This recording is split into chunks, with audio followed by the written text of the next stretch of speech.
Hoje tem palavra, irmão. Vocês gostam de palavra de Deus? Sabe, irmão, quando eu estou com vontade de pregar assim, né? Hoje eu estou com vontade de pregar. Vontade de ensinar a palavra. Segundo livro das Crônicas dos Reis de Israel, capítulo 25. E você pode celebrar que a gente vai abrir a Bíblia, amém? A gente celebra quando abrimos a Bíblia, porque a palavra de Deus, céus e terra passarão, mas a palavra de Deus permanece para sempre. 2 Crônicas 25.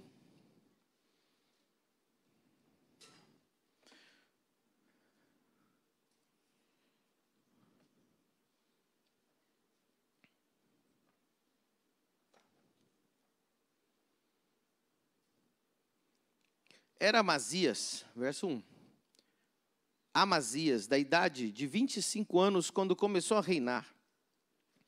E reinou 29 anos em Jerusalém, e era o nome da sua mãe, Joadã de Jerusalém. E fez, olha o versículo 2 com muita atenção. E fez o que era reto aos olhos do Senhor, porém, não com inteireza de coração.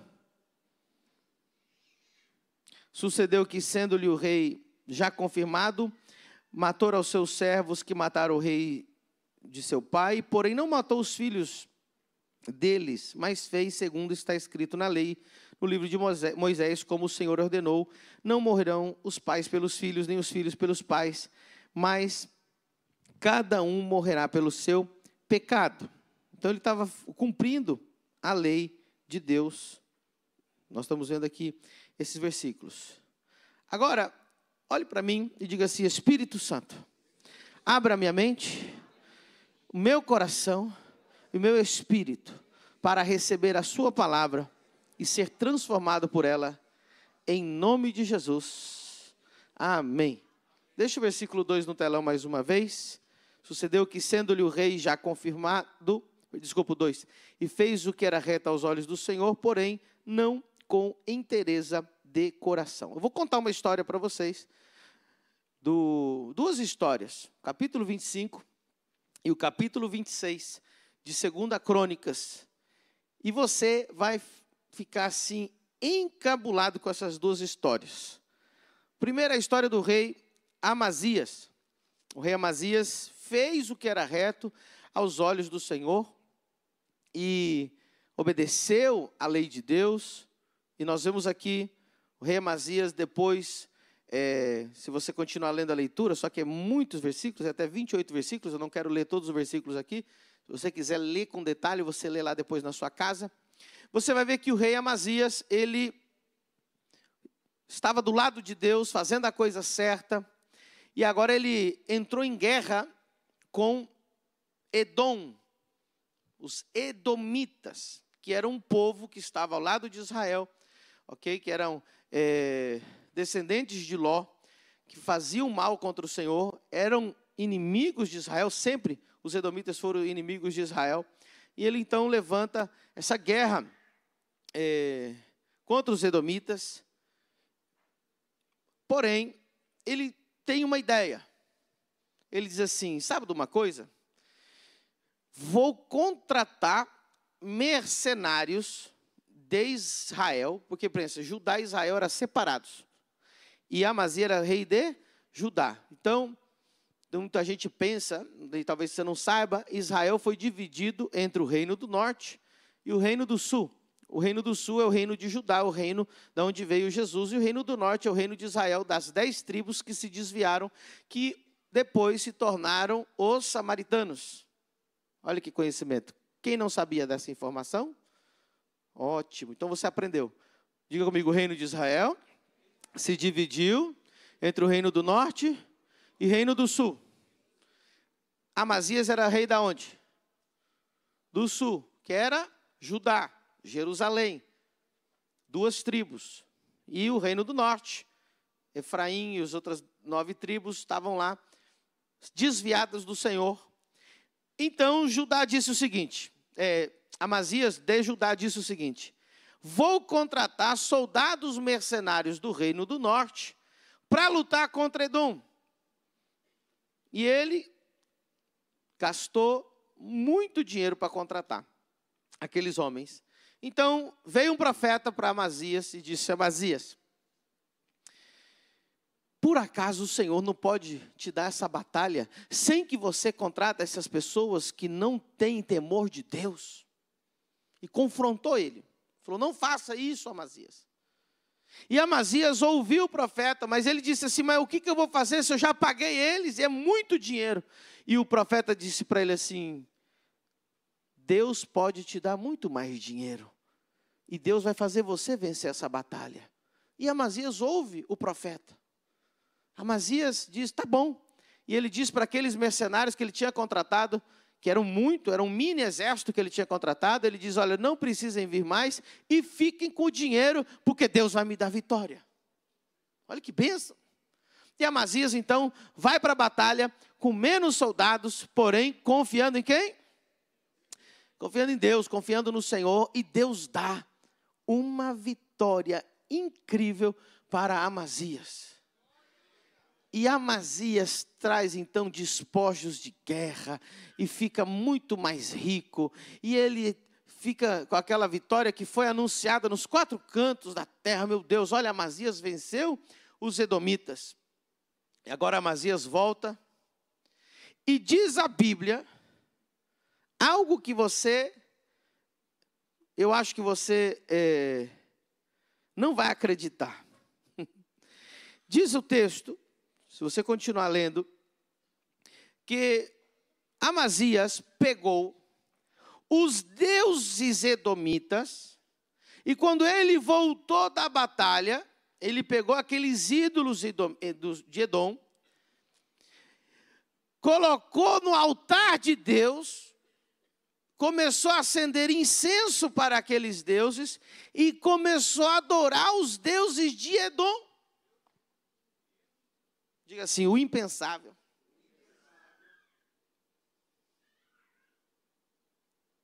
Espera aí, vamos pensar aqui, vamos raciocinar. Vamos lá. Nós estamos falando que ele está indo no nome do Senhor vencer um povo que o Deus deles não deu vitória para eles, e quando ele volta com a vitória, aqueles deuses vazios, que não significam nada, que não deu a vitória por o povo derrotado, agora eu levo, coloco no altar de Deus e adoro a eles. Isso é uma loucura, não é? Vem o profeta de novo. O profeta chega para Amazias e fala: Amazias, Deus te deu uma vitória contra os deuses de Edom, que não são nada. E você pegou os deuses de Edom, colocou no lugar do Senhor e está adorando eles agora. Enquanto o profeta estava falando, o rei disse para ele: para, cala-te, senão eu vou te matar. Aí diz o texto que o profeta parou e estava indo embora. E antes de ir embora, o profeta disse para ele assim: o Senhor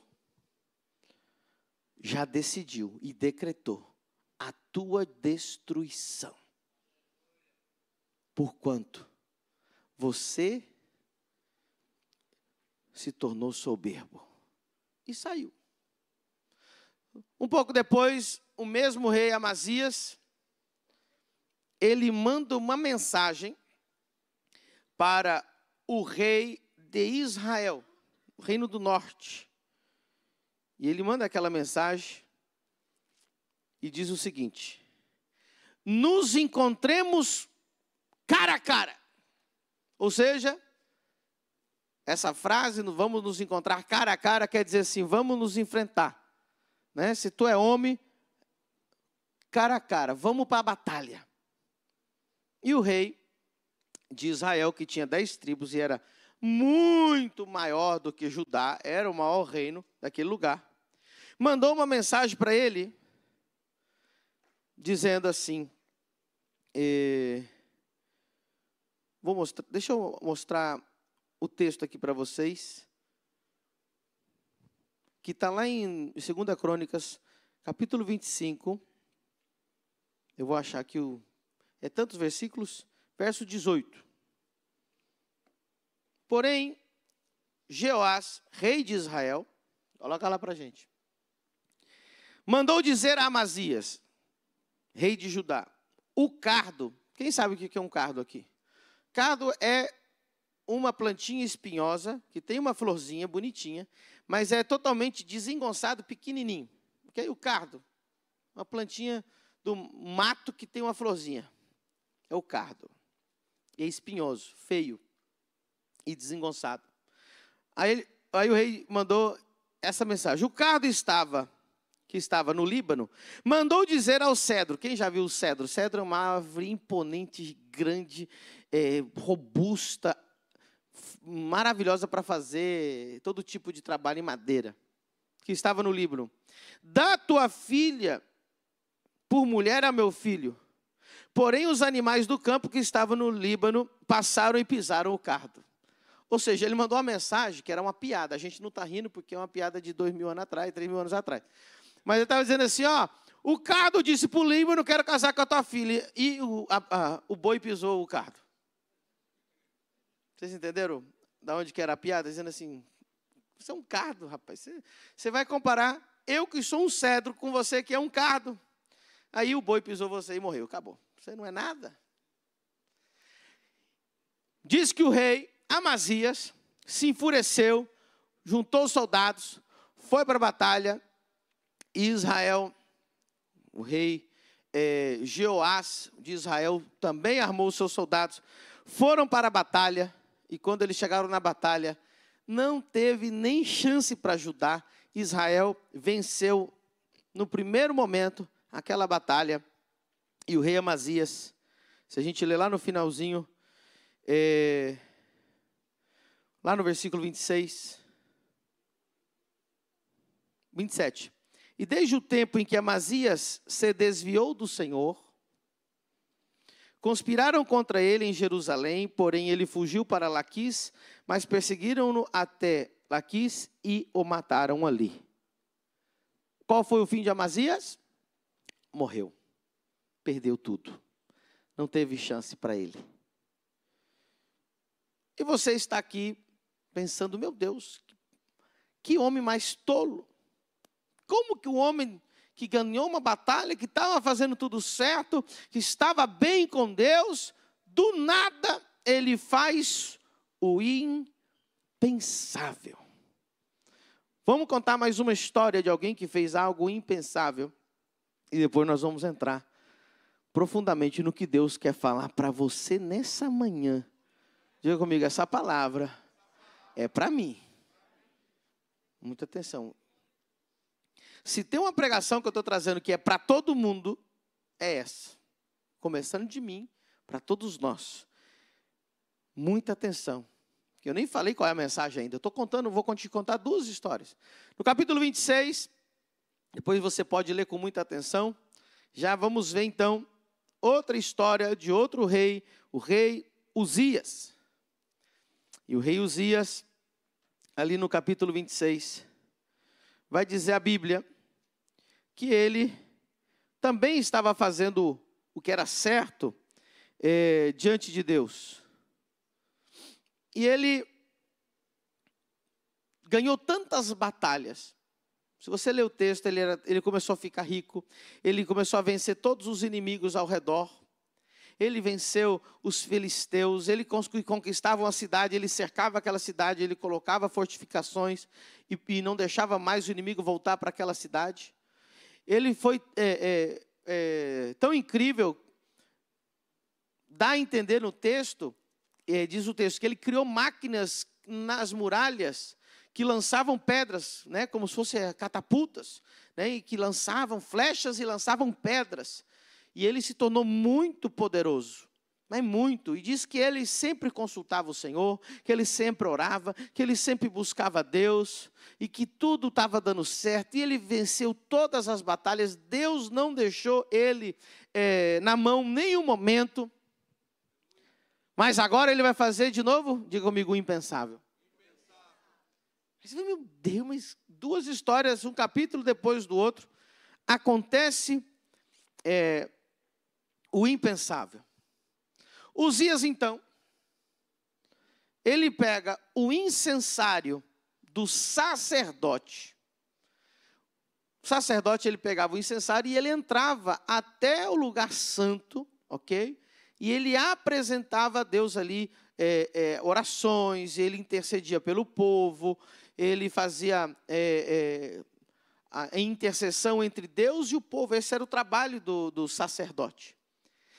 E Uzias, e todo mundo, até uma criança, até a pessoa mais simples de Israel, sabia claramente que só podia entrar no santuário quem fosse sacerdote. E Uzias era o quê? Rei. Diz que ele pega aquele incensário, ele entra dentro do santuário, e quando ele está lá, entrando no santuário, 80 sacerdotes, o texto ainda diz, 80 sacerdotes valentes. Porque para enfrentar o rei, não é qualquer um. Porque o rei podia mandar matar sacerdote. Os 80, você imagina, irmão, 80 homens chegaram na frente de Uzias e disseram assim: Uzias, o que você está fazendo é uma loucura. Você sabe muito bem que somente os sacerdotes podem apresentar incenso ao Senhor. Então não faça tal loucura. Diz o texto que ele não ouviu os 80. Ele avançou para dentro do templo. E diz a Bíblia que a cara dele ficou leprosa imediatamente. Vamos ler o versículo 16 para vocês verem. 2 Crônicas 26, 16. Mas, havendo-se já fortificado, exaltou-se o seu coração até corromper. O que aconteceu com o coração dele? Exaltou-se. Diga comigo, exaltou-se. O seu coração até se corromper. Transgrediu contra o Senhor seu Deus, porque entrou no templo do Senhor para queimar incenso no altar do incenso. Porém, o sacerdote Azarias entrou após ele, e com ele 80 sacerdotes do Senhor, homens valentes, e resistiram ao rei Uzias. E lhe disseram a ti, Uzias, não compete queimar incenso perante o Senhor, mas aos sacerdotes, filhos de Arão, que são consagrados para queimar incenso. Sai do santuário, porque transgrediste, e não será isto para a honra tua da parte do Senhor Deus. Então Uzias se indignou. Ele se indignou. Mas tu sabe com o que tu está falando? Eu sou o rei. E tinha um incensário na sua mão para queimar incenso, indignando-se ele, pois, contra o sacerdote. A lepra lhe saiu à testa perante os sacerdotes na casa do Senhor, junto ao altar do incenso. Então o sumo sacerdote Azarias olhou para ele, como também todos os sacerdotes, eis que já estava leproso na testa, e apressadamente o lançaram fora, e até ele mesmo se deu pressa a sair, visto que o Senhor o ferira. Assim ficou leproso o rei Uzias até o dia da sua morte.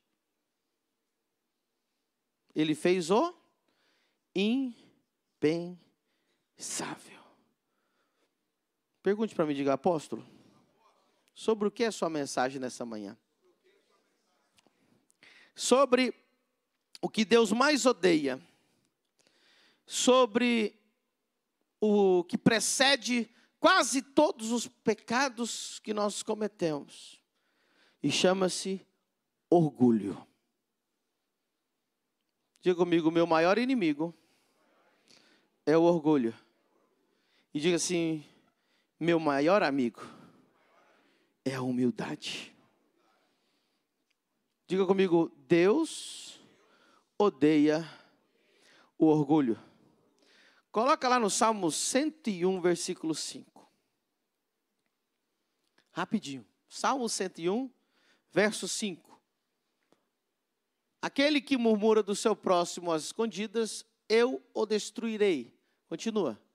Aquele que tem olhar altivo, orgulhoso e coração soberbo, não suportarei.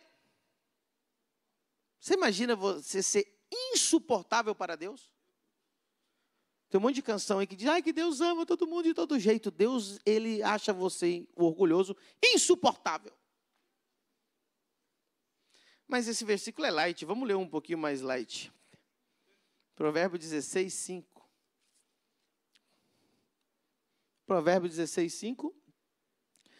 Abominação. Aí é outro nível, né, irmão? Abominação é ao Senhor todo o altivo de coração. Não ficará impune mesmo de mãos postas. Aí é outro nível. Já não é que Deus não te suporta. Ser orgulhoso para Deus é uma abominação.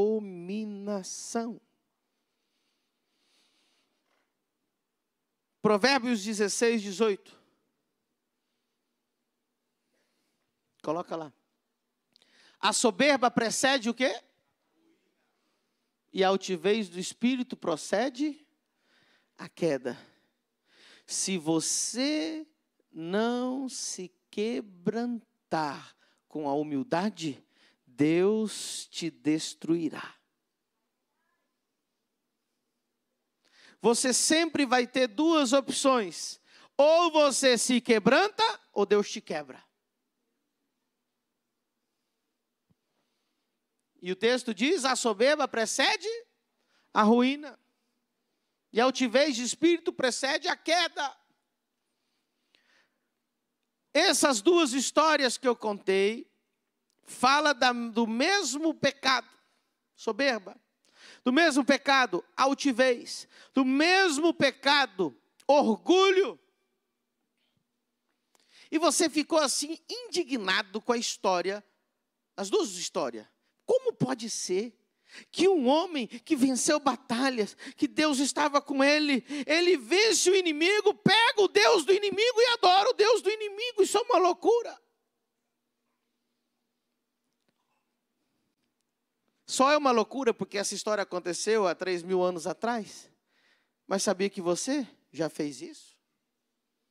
Ah, pastor, eu nunca faria uma loucura dessa.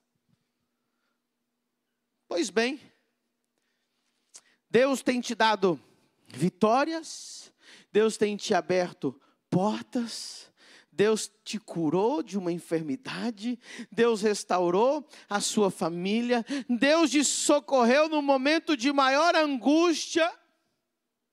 E agora que está tudo bem, você vai lá no mundo pegar os ídolos que o mundo tem e leva para sua casa para você adorar e deixa de vir no culto para poder adorar aqueles deuses. Ah, mas que deuses? A música do mundo. Ah, mas que deuses? O álcool que o mundo idolatra, tem até música para o álcool. A droga que o mundo faz música por causa da droga. O sexo que o mundo faz música para o sexo. E você traz de volta aqueles deuses e põe no lugar do Senhor. Tem gente que deixou de vir no culto hoje para poder pecar.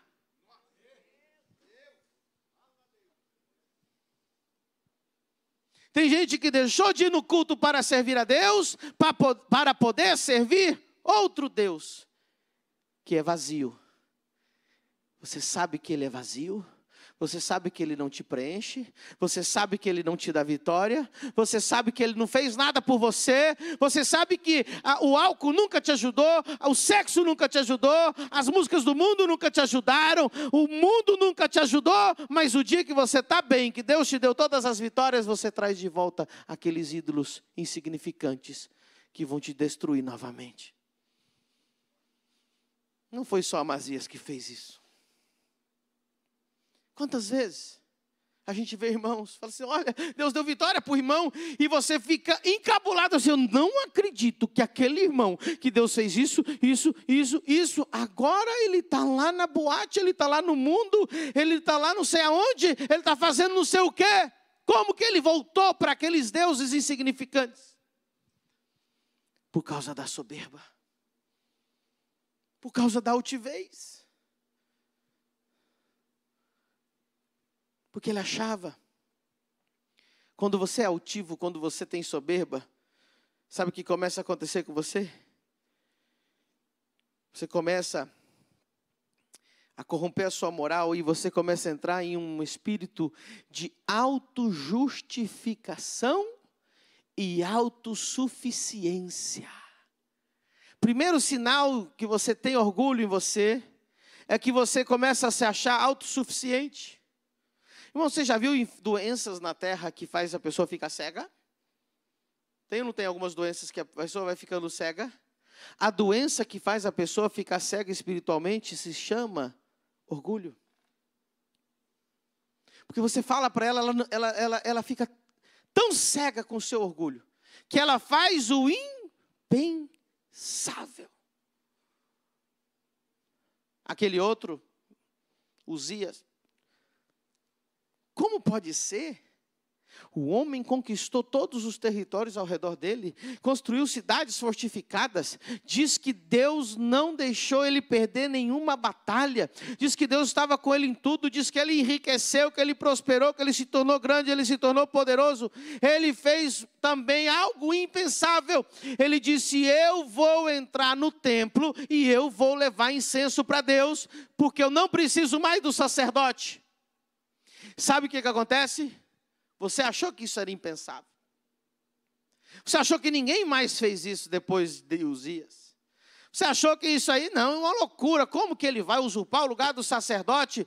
Mas isso aconteceu com muitos ao nosso redor, quando o seu coração ensoberbeceu e disse o seguinte: eu não preciso mais de igreja para levar meu incenso para Deus. Deus vê a minha oração a sós. Eu mesmo faço. Quem já conversou com alguém e disse assim: não, eu oro na minha casa, eu tenho minhas orações, eu faço do meu... não preciso de sacerdote. Eu faço. Eu entro. Eu aconteço. Eu mesmo oro por mim mesmo. Eu não preciso submeter nenhum sacerdote. E sabe quem fez isso? O rei. E sabe quem tem mania de fazer isso? Gente que vai ficando rica.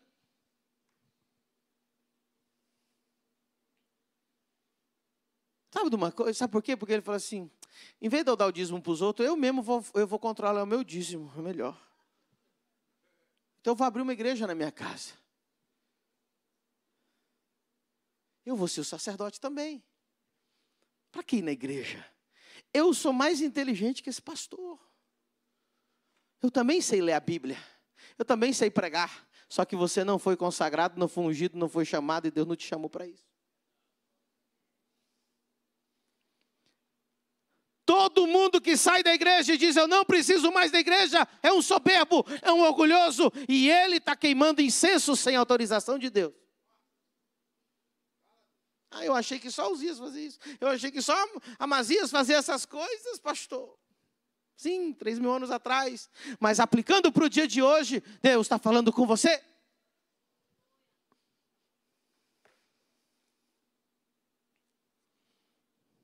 Autossuficiência. Sabe por quê que Deus odeia o orgulho? Porque o orgulho, diga comigo, orgulho, rouba a glória de Deus.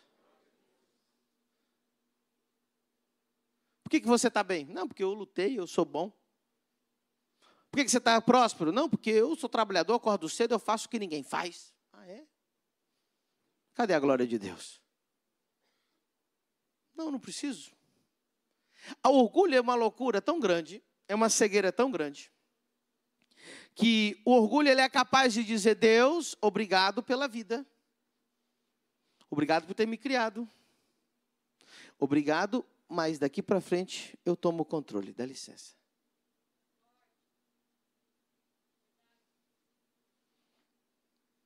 Eu vou decidir. Eu vou ser autossuficiente. Eu não preciso nem de ti, nem de ninguém, para dizer o caminho que eu tenho que tomar. Aí, quando o orgulho entra, ele precede a queda. Ele precede a ruína. Porque você começa a fazer o quê? O impensável. Talvez você nunca pensou em perder a tua virgindade antes do casamento. Talvez você nunca imaginou que depois de casado você seria infiel. Talvez você nunca imaginou que o divórcio estaria sequer no teu radar. Você nunca imaginou que faria um acordo de negócio sujo. Ou sequer ouvir uma proposta errada. Uma propina ou qualquer outra coisa. Você nunca imaginou ser uma daquelas pessoas infelizes e miseráveis que estão dentro da igreja, que tem o dom espiritual de criticar e de reclamar. E você acabou se tornando uma delas. Você está fazendo o impensável. Nunca imaginei. Nunca imaginei que eu faria tal loucura. Você nunca imaginou que ia pedir o divórcio? Você nunca imaginou que ia ter sexo antes de casar? Você nunca imaginou que se ia se corromper? Mas você fez o inimaginável. E a raiz desse ato que você teve chama-se orgulho. Porque Deus nunca vai deixar você cometer esse erro sem antes te confrontar. Todas essas coisas erradas que você fez, que trouxe ruína e trouxe destruição na sua vida, Deus te deu oportunidade, Deus te confrontou, o Espírito Santo falou contigo, a palavra falou contigo, e mesmo assim você disse: Deus, fica aí, porque essa aqui eu que tomo conta, eu quero decidir fazer o que eu quero.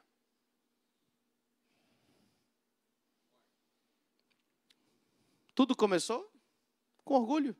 Lúcifer. Todo o problema aqui, tudo que nós estamos vivendo de ruim até hoje, começou com o orgulho de Lúcifer. Eu subirei, eu não vou precisar mais de Deus, eu vou ser Deus, eu mesmo vou decidir. Para que Deus? Aí Lúcifer caiu. Aí você fala: e Adão? O problema de Adão também foi o orgulho. Porque quando ele comeu do fruto e Deus confrontou ele, porque Deus sempre te dá a oportunidade, no confronto, Deus falou para ele: por que você fez isso? Ele disse: a mulher que tu me deste. Qual era a resposta certa que ele tinha que ter dado? Me perdoa. Que besteira que eu acabei de fazer. Custava dizer isso, irmão? Custava Adão dizer: Deus, me perdoa, eu não tinha que ter mordido isso aqui, eu não podia ter comido disso aqui. Ô Senhor, me perdoa. Custa dizer isso? Não custa, mas para o soberbo custa tudo. Para o orgulhoso custa tudo. Eu digo qualquer coisa, menos me perdoa. Porque o soberbo, o orgulhoso, nunca vai pedir perdão. Então, Adão estava cheio de orgulho, assim como Lúcifer. Em vez dele dizer me perdoa, ele disse: a mulher que tu me deste. E tem gente hoje em Balneário Camboriú, tem gente que está ouvindo, tem gente que pode estar na internet, que diz assim: eu pequei. E ele diz: a mulher que tu me deste. Sabe o que ele disse? A igreja que tu me deste.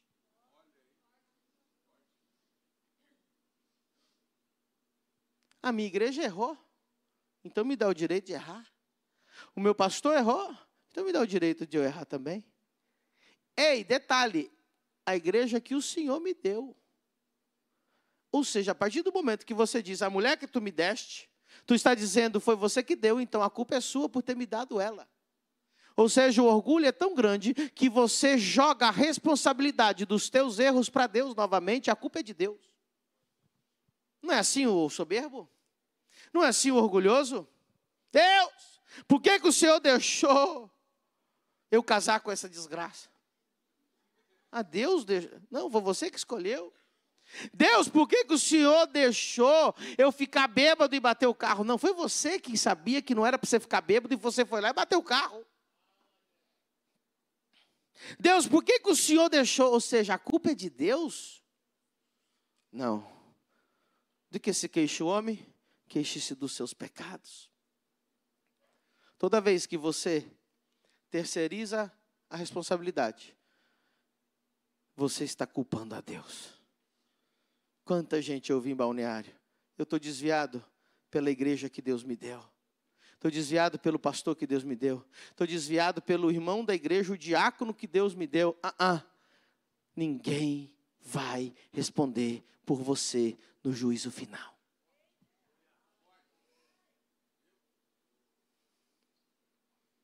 Eva não era perfeita. Eva realmente comeu daquele fruto primeiro. Mas não era justificativa para Adão comer daquele fruto. E tem muita gente dizendo, o pastor comeu primeiro, a irmãzinha lá comeu primeiro, o outro irmão comeu primeiro, aquele cantor gospel comeu primeiro, então eu estou me dando direito de comer. Não está te dando direito, só está dizendo que você está caindo no mesmo buraco que ele. E a tua soberba e o teu orgulho não está deixando você ver isso. Não custa nada reconhecer e pedir perdão. Orgulho é um câncer que vai destruindo a tua vida espiritual. É uma enfermidade que vai te cegando.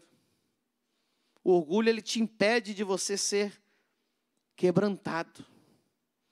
E quando você não é quebrantado, você é destruído. Aí você diz, uau. Por que Caim fez o que fez? Orgulho. Quando você tem orgulho, você tem a capacidade de ferir o teu próprio irmão. Você tem capacidade de jogar pedra no seu irmão. O que Jesus disse para nós? Perdoar 70 vezes 7. Sabe por que às vezes você tem tanto orgulho e não percebeu? Porque você não sabe o quanto Deus te perdoou. Se você soubesse o quanto você foi perdoado. Maior justificativa que as pessoas têm para estar do jeito que elas estão é que elas foram ofendidas. Eu fui ofendido. Me ofenderam. Não volto mais lá, não faço mais. Por causa daquele irmão, por causa daquela irmã, por causa daquele pastor, por causa daquela palavra, porque me ofendeu. E quando você está ofendido e não perdoa, é porque você é orgulhoso. Porque você já ofendeu também.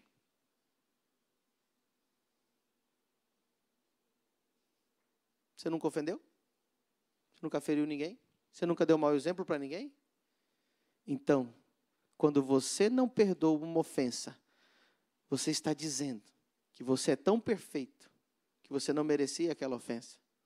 E que você não sabe é que quando Deus quer fazer você crescer espiritualmente, Ele vai trazer uma ofensa para ver qual vai ser a tua reação. Cada ofensa que você perdoa é uma escada que Deus está te levando para Ele te graduar espiritualmente. Eu estou assim porque o irmão me ofendeu. Eu estou assim porque alguém fez algo contra mim. E você fez contra quantas pessoas até hoje? Ou você é perfeito? Perdoa-nos, Senhor, as nossas ofensas, como nós perdoamos quem nos ofendeu. Você não é capaz de perdoar? É porque você é orgulhoso. Tudo que você está fazendo de impensável hoje é porque você é orgulhoso. A rebeldia é fruto do orgulho. Quer saber um sinal do orgulho? Você começa a se isolar. Foi o que aconteceu com o rei. 80 sacerdotes. Para ele estava errado e ele estava certo. Olha o tanto que você é orgulhoso. O apóstolo Pedro está errado, a apóstola Sara está errada, todos os obreiros da igreja estão errados, todos os pastores daqui estão errados, todos os irmãos estão errados, mas eu estou certo. Será? Diz que tinha uma pessoa dirigindo, e um monte de carro vindo contra ele, dizendo, meu Deus, aqui todo mundo anda na contramão.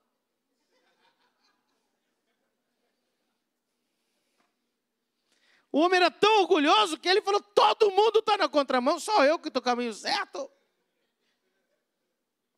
Eu estou errado, o pastor está errado, o irmão está errado, essa igreja está errada, os líderes estão errados, Paulo estava errado, Pedro estava errado, a Bíblia estava errada, mas você está certo.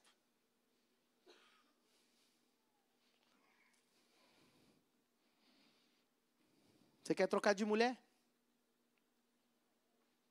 Ah, pastor, mas você não conhece a que Deus me deu. Então fique com a que o diabo está te dando, que vai ser melhor.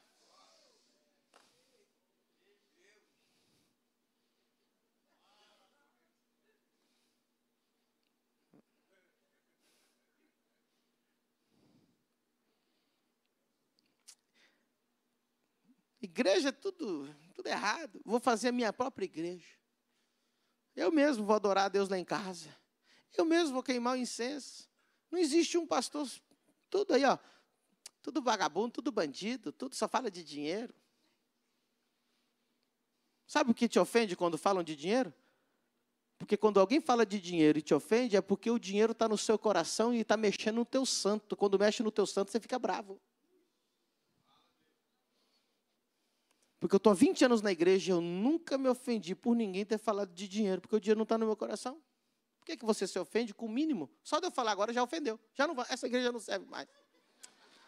Estava tão bom, mas o pastor falou, mexi no teu santo, já estragou.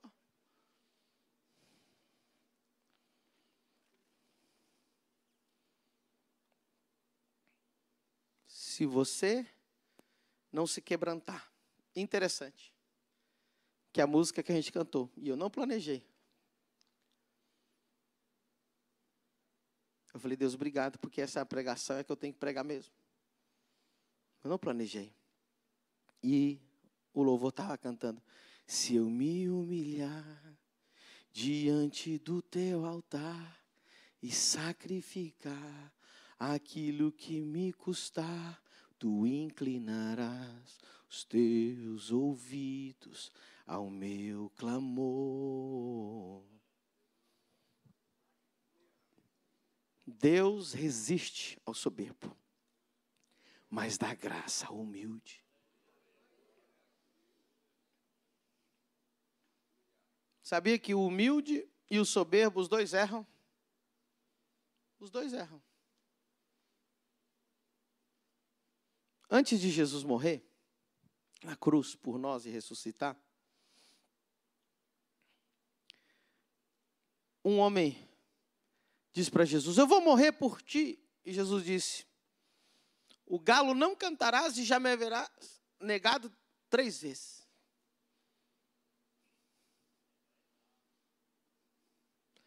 E Jesus disse, tem alguém entre vocês aqui que vai me trair? Ele avisou 2 coisas. Para dar a oportunidade dos dois se arrependerem. Porque ele te avisa que você vai cair no buraco. Falou, ó, vocês estão indo 2 para o buraco aqui. Um era Pedro e o outro era Judas. O que difere Pedro de Judas? Os 2 iam negar Cristo. Os 2 iam fazer o errado contra Jesus.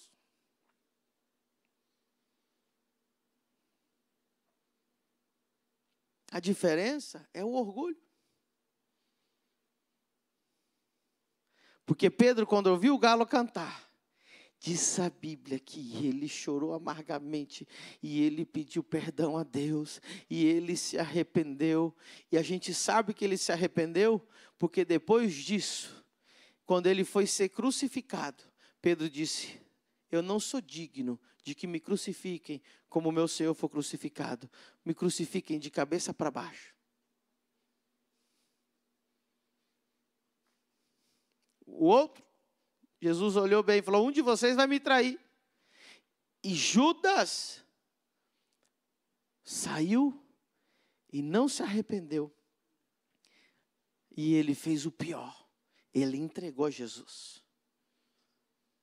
E depois se suicidou. Preste atenção. O humilde também peca. E o soberbo peca. A diferença é que o soberbo vai se auto-justificar. E ele vai procurar um culpado. E ele nunca vai se arrepender. E ainda vai deixar que a culpa seja de Deus. Mas o humilde, ele vai chamar a responsabilidade para ele. E vai dizer, Deus, a culpa é minha, eu te peço perdão. E ninguém tem nada a ver com o que eu acabei de fazer. Trata comigo, Senhor. A mulher que tu me deste. Talvez você está dizendo: a família que tu me deste. Eu nasci pobre. Eu nasci rico. Os dois vão reclamar. Eu sou assim porque eu nasci rico. Outros dizem: eu nasci assim porque eu nasci pobre. Tinha 2 irmãos. Sobe aqui o teclado, por favor. Gêmeos. E o pai deles era bêbado.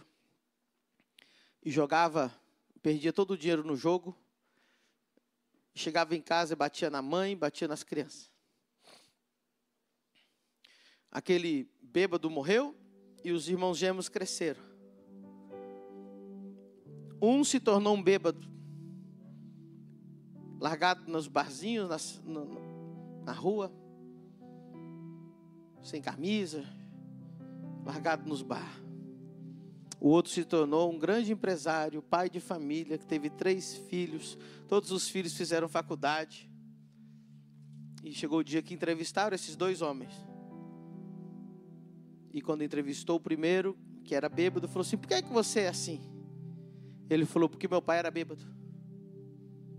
E quando entrevistaram o homem rico, empresário, com os filhos que tinham feito faculdade, disseram: por que você é assim? Ele disse: porque meu pai era bêbado. Eu decidi que eu nunca ia ser assim. O mesmo motivo de um ter uma vida derrotada, era o mesmo motivo para o outro ter uma vida vitoriosa. Depende de como você toma. No final das contas, é sua decisão.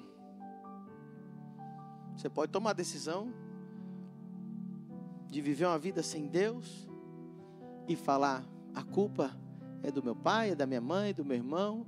Inclusive a culpa é da igreja que o Senhor criou aqui na terra, Deus. Você pode dizer: Deus, não importa quem errou, não importa quem me ofendeu, eu vou perdoar, e eu quero que o Senhor me perdoe também. Eu também vou amar, eu também vou perdoar, eu vou te seguir, eu vou te servir. E quando eu cair, eu vou me levantar, e eu vou pedir perdão, e eu vou reconhecer, e eu vou caminhar em humildade, não em soberba.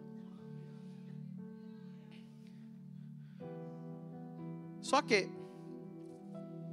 eu quero te alertar para uma coisa muito grave.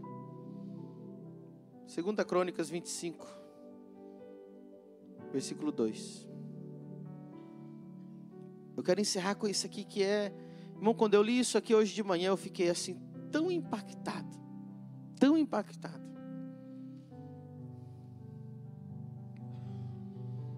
E fez o que era reto aos olhos do Senhor, porém não com inteireza de coração. Amazias fazia o que era reto. Amazias fazia o correto. Mas olha o finalzinho desse texto. Não com coração puro, íntegro, completo. Com inteireza, quer dizer íntegro. Tinha algumas coisas no coração dele que... E lembre-se que essa história não é de Amazias, essa história é nossa história aqui. Deus está falando com alguém. Amazias fazia tudo o que era certo. E o dia que ele conseguiu a vitória, o dia que ele falou assim: eu venci os edomitas, o orgulho entrou no coração dele. O dia que ele estava grande, o dia que ele estava assim: ninguém pode mais comigo, ele simplesmente disse: agora eu posso fazer o que eu quiser, não preciso mais de Deus. Deus, obrigado por ter me trazido até aqui. Agora daqui para frente eu tomo o comando, viu?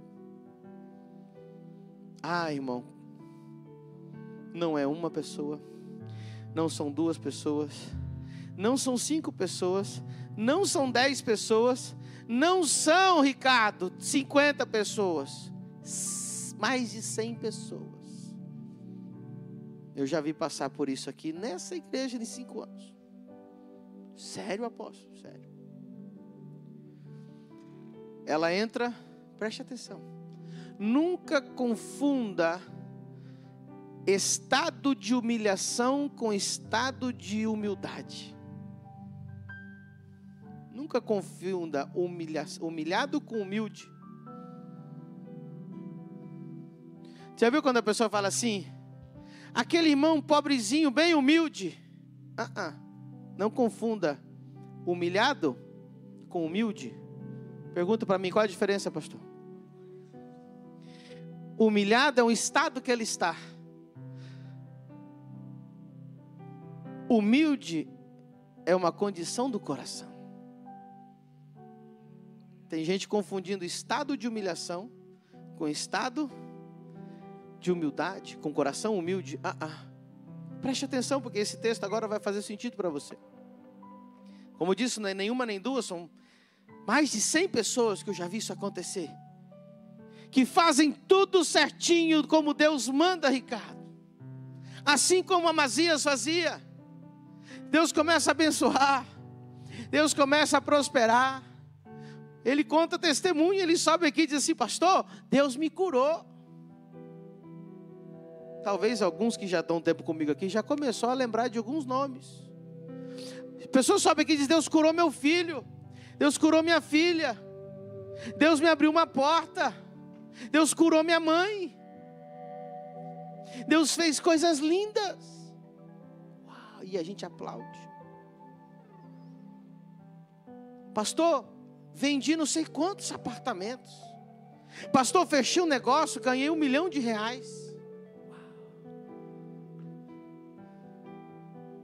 Ele estava fazendo o que era certo diante do Senhor.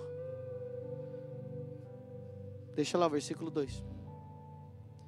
Porém, não com inteireza de coração, não com coração íntegro. Por quê?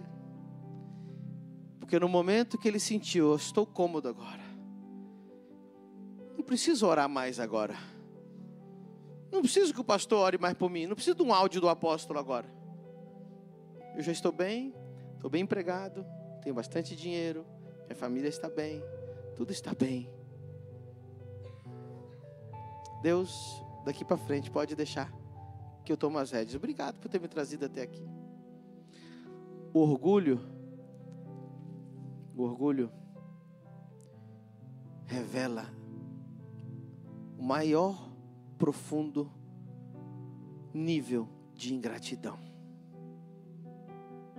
Agora daqui para frente, eu não preciso mais do apóstolo. Não preciso mais do apóstolo. Já aprendi toda a exousia. Já aprendi tudo que a Bíblia tem. Eu mesmo agora vou decidir, vou fazer minha própria interpretação bíblica daqui para frente. Não preciso mais dos irmãos. Esses irmãos só dão confusão lá naquela igreja. Um monte de gente pobre, ignorante. Esses irmãos hipócritas. Eu não preciso mais desses irmãos. Não preciso mais ler a Bíblia. Eu estou rico, estou próspero, estou feliz. Estou seguro em mim mesmo. Não é uma pessoa, não são 2 pessoas, não são 5 pessoas, 100 pessoas que fazem o impensável. Só chega a notícia: pastor, lembra do irmão tal? Lembra, aquele que Deus curou, aquele que Deus prosperou, aquele que Deus abriu porta, aquele Deus que expulsou o demônio, aquele que saiu o pior demônio dele, aquele que não tinha jeito no casamento dele. Lembro? Pois é, pastor. Você acredita que ele pegou aquele Deus que não valia nada e colocou no altar de Deus para adorar? Sério? Está bebendo de novo? Sério? Está fornicando de novo?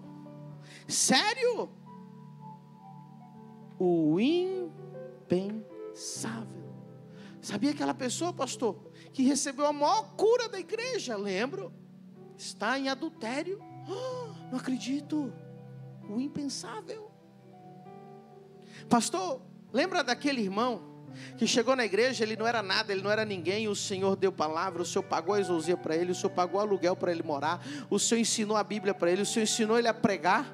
Pois é, pastor, está levando um monte de gente da tua igreja, está abrindo uma igreja lá na esquina. O impensável. O orgulho vai te levar ao nível mais alto de ingratidão. Quem era você sem Jesus? Quem era você antes de conhecer essa igreja? Quem era você sem as palavras que o teu pastor te ensinou? Você só é ingrato porque você é soberbo, porque você é orgulhoso. Daqui para frente eu dou conta. Ninguém vence na vida sozinho. E ninguém vai muito longe com ingratidão. Você não vai chegar muito longe com ingratidão. Se a soberba entrou no teu coração hoje, que é essa palavra, preste atenção. Se você nesse exato momento está dizendo, pastor, essa palavra não é para mim, você aqui mais é para você essa palavra. Se você foi aqui, pastor pregou aí, mas isso não serviu nada para mim, você é a que mais serve essa palavra. Porque o orgulho te cega assim, não.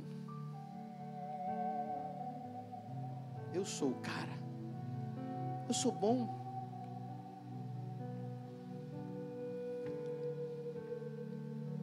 Se a gente se humilhar. Deixa eu dizer uma coisa antes da gente fechar essa palavra. Está forte a unção nesse lugar? Pastor, como é que eu confronto o orgulho? Eu quero fazer o CTA agora, Call to Action. Quero te chamar para ação. Está na hora de você confrontar o orgulho na tua vida. Pastor, como que eu confronto o orgulho na minha vida? Mas antes de você confrontar, eu quero mostrar para você o primeiro sinal que o orgulho começou a entrar no teu coração, você não percebeu. A cegueira espiritual começou a entrar e você não percebeu. Diga comigo, todo mundo em voz alta. Cuidado com a indiferença espiritual. Quando você começa a se tornar indiferente espiritualmente, o orgulho já entrou no teu coração. O que é indiferença espiritual? Tanto faz se eu vou no culto ou não vou. Tanto faz se eu canto ou não canto. Tanto faz se eu levanto a mão ou não levanto. Tanto faz se eu leio a Bíblia hoje ou não leio. Porque os resultados da minha vida são eu que estou decidindo. Então, ler a Bíblia não adianta, orar não adianta, ir no culto não adianta. É indiferente. É indiferente se o apóstolo me abençoa ou não. É indiferente se eu entrego o dízimo ou não. É indiferente se eu entrego a primícia ou não. Que o apóstolo dê a bênção apostólica e a bênção sacerdotal, é indiferente. Se eu fico um mês indo no culto ou não, é indiferente. Se eu peco ou não peco, é indiferente. Esse é o primeiro sinal de que o orgulho entrou no seu coração. Porque se você lembrar, quando você era humilde, você dizia assim, eu não posso viver sem tua presença, eu não posso viver sem orar, eu não posso viver sem a Bíblia, eu não posso viver sem meus irmãos, eu não posso viver sem que alguém ore por mim, eu não posso viver sem pertencer à casa de Deus. Alegrei-me quando me disseram, vamos à casa do Senhor. Lembra?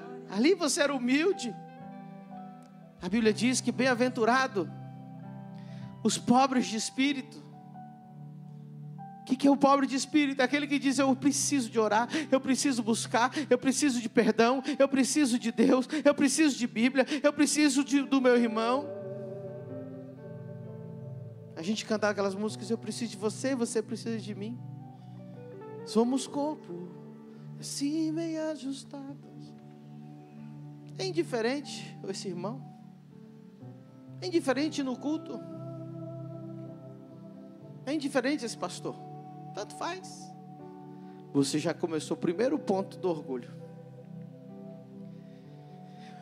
Sabe por quê?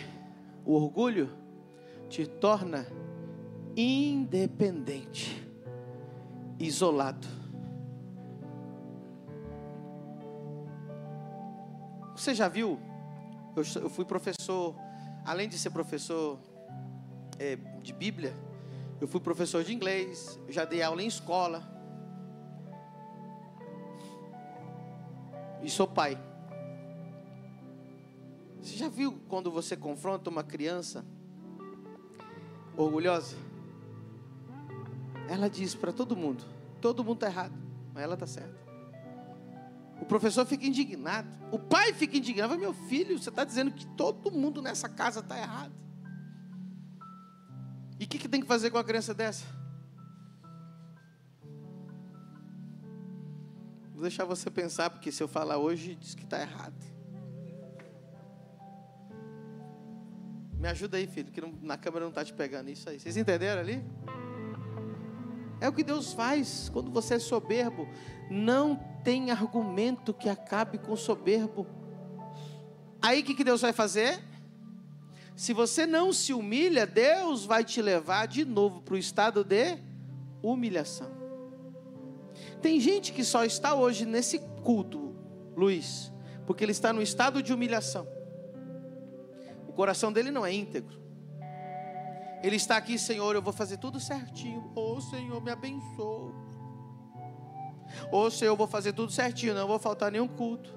Oh, Senhor, eu vou respeitar as suas leis. Eu quero ver daqui 1 ano, quando você ficar rico, próspero, abençoado. Quero ver onde você vai estar.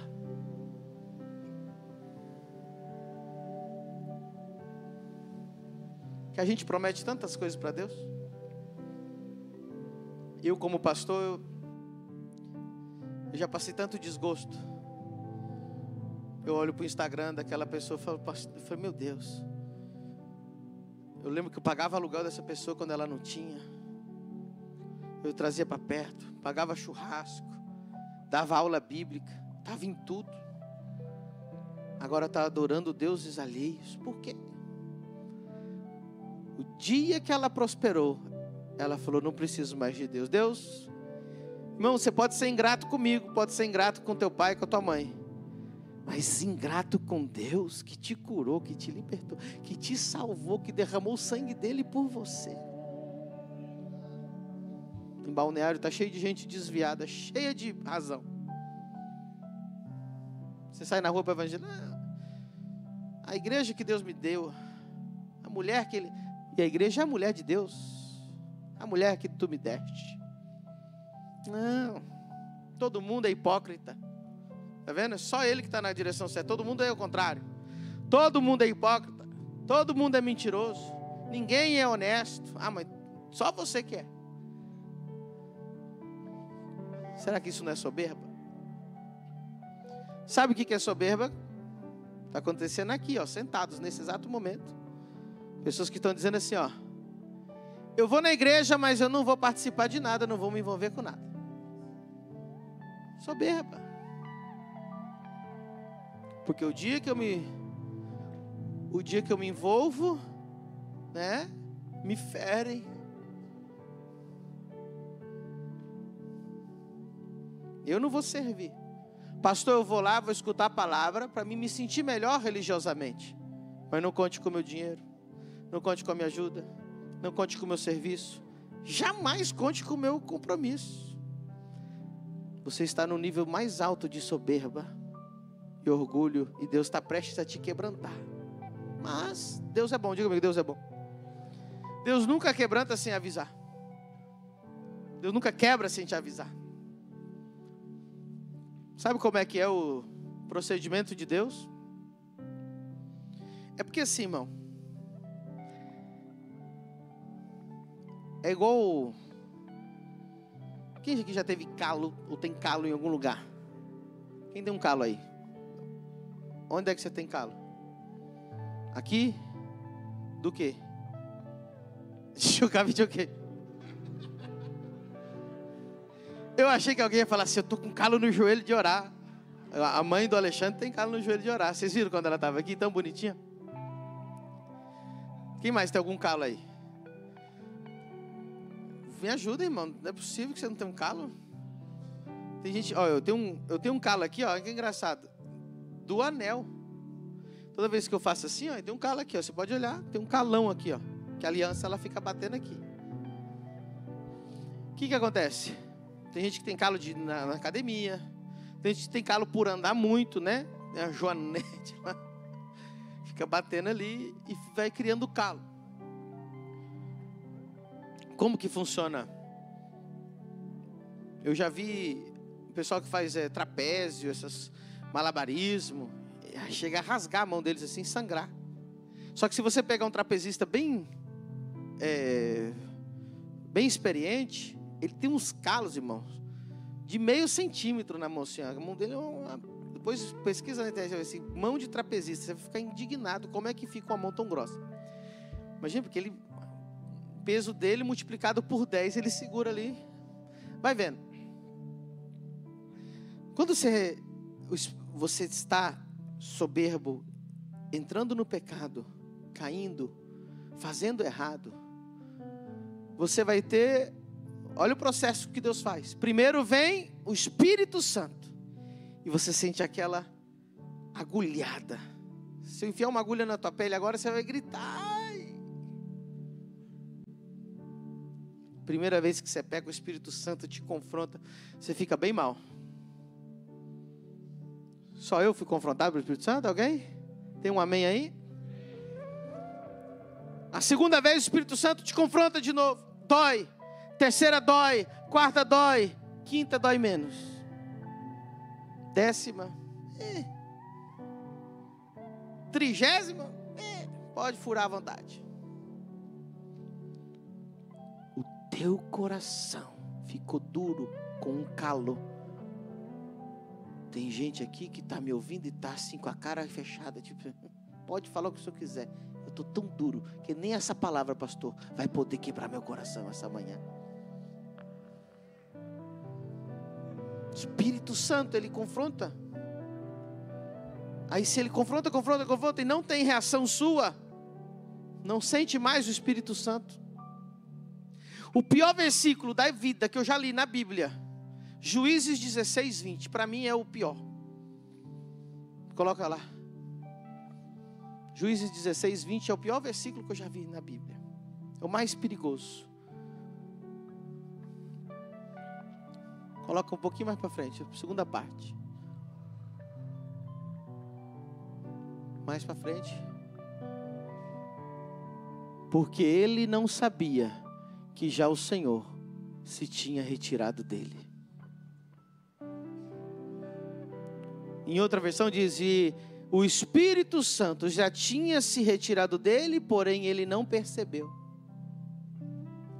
Quando o Espírito Santo para de te confrontar e você nem percebe mais. Quando você já está pecando a tal ponto que ela não faz mais efeito, o Espírito Santo. Aí Deus te confronta, sabe como? Pela palavra. Deus vai fazer com que a palavra te confronte. Ou alguém vai pregar para você, ou vai aparecer um videozinho no Instagram confrontando o seu pecado, você vai passar mais rápido ainda. Mas a palavra vai encontrar você.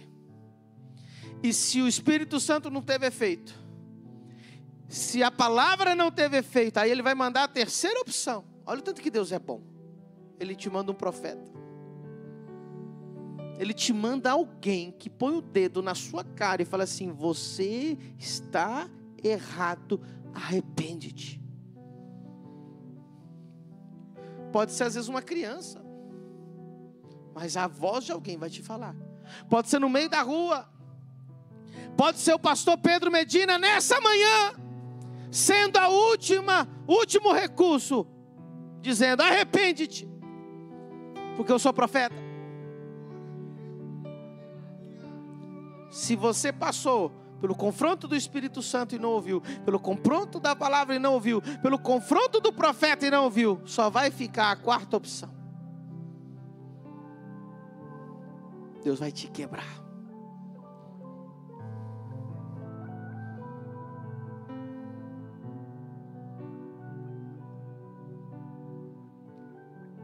E as consequências de Amazias, a dele foi a morte.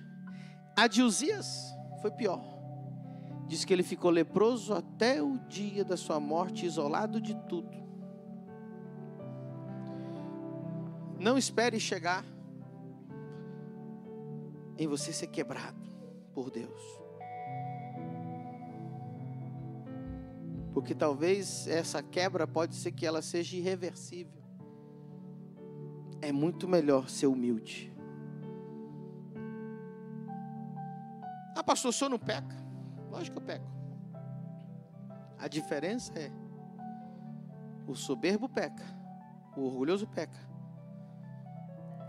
e ele não reconhece, e ele não pede perdão, e ele se auto-justifica, e ele terceiriza a culpa. Mas os humildes, na palavra diz, que eles reconhecem, eles se arrependem, e eles alcançam misericórdia. E diz que Deus é tardio em irar-se, e Ele é rápido, ligeiro em oferecer misericórdia.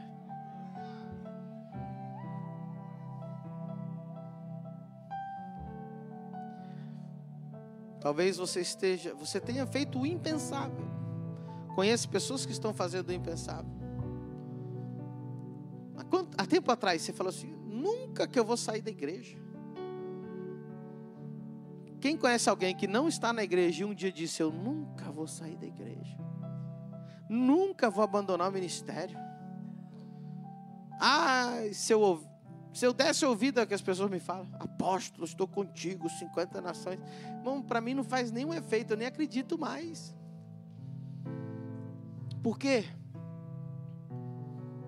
Porque o orgulho faz com que essas pessoas se ofendem fácil. Se você se ofende facilmente, você é extremamente orgulhoso. Extremamente. Quanto mais pessoas você recebe ofensa, você assim: ninguém pode me ofender.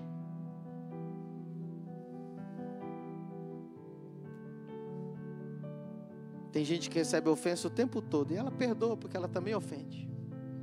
Quem nunca ofendeu ninguém aqui? Fique em pé nessa manhã maravilhosa.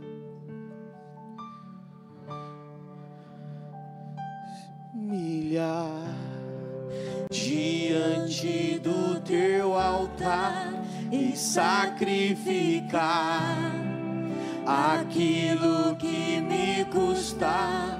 Tu inclinarás os teus ouvidos ao meu clamor. Vamos apagar um pouquinho as luzes, ligar as luzes coloridas no altar. No centro do teu querer, que toda a vida seja mais te conhecer. Tu és minha fonte, minha colheita, minha herança. Um sinal que você está consumido pelo orgulho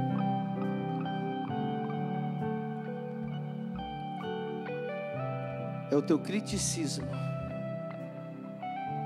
Critica, julga, critica.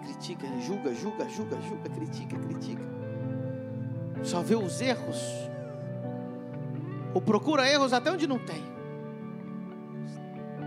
Você está embriagado de soberba e de orgulho. Pessoas que sentaram aqui desde o comecinho do culto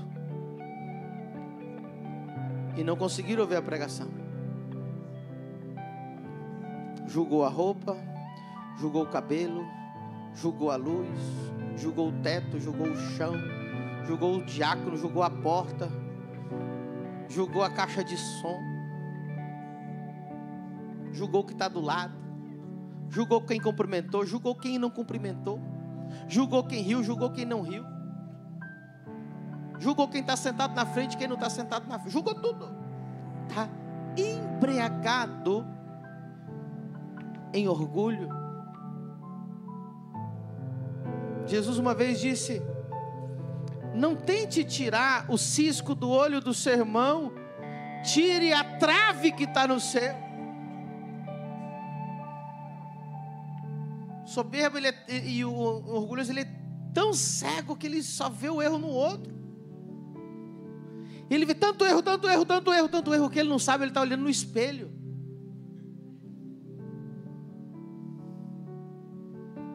Que você vê nos outros o que está em você. Quando você tem amor, você começa a ver amor nos outros.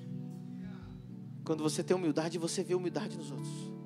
Mas quando você tem orgulho, você só vê o pior nas pessoas. Você só vê o pior na igreja. Você viu o pior em tudo.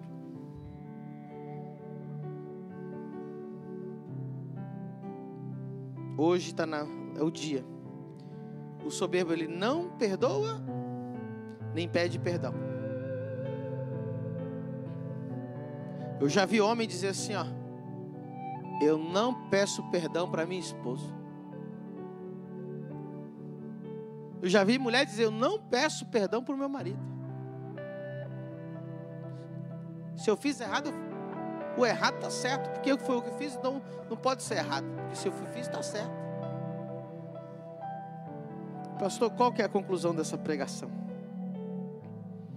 Jesus disse: aprendei de mim, que sou humilde. Jesus, aprendei de mim. O que ele estava dizendo? Depois você lê Filipenses 2, diz: ele deixou o seu trono, a sua glória, o universo estava dentro dele, e ele se fez homem, pegou uma toalha e lavou os pés dos discípulos. Ei, Jesus lavou os pés de Judas, sendo o próprio Deus.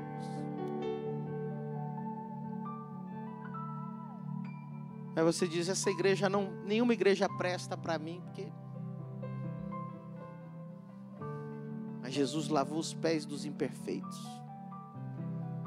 Jesus lavou os pés dos pecadores. Mas você não, você é melhor que Jesus. Você que está orgulhoso nessa manhã é melhor que Jesus. Eu jamais vou lavar os pés de alguém, mas Deus fez isso. Por que você não vai fazer? Jesus disse perdoar 70 vezes 7.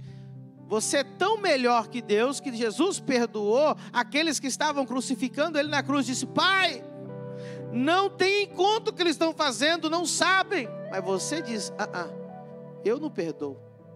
Ou seja, você é melhor que Deus. Jesus perdoou quem crucificou Ele, mas você não pode perdoar hoje. Você está num nível tão alto, você está tão próximo da queda, que eu tenho dó de você.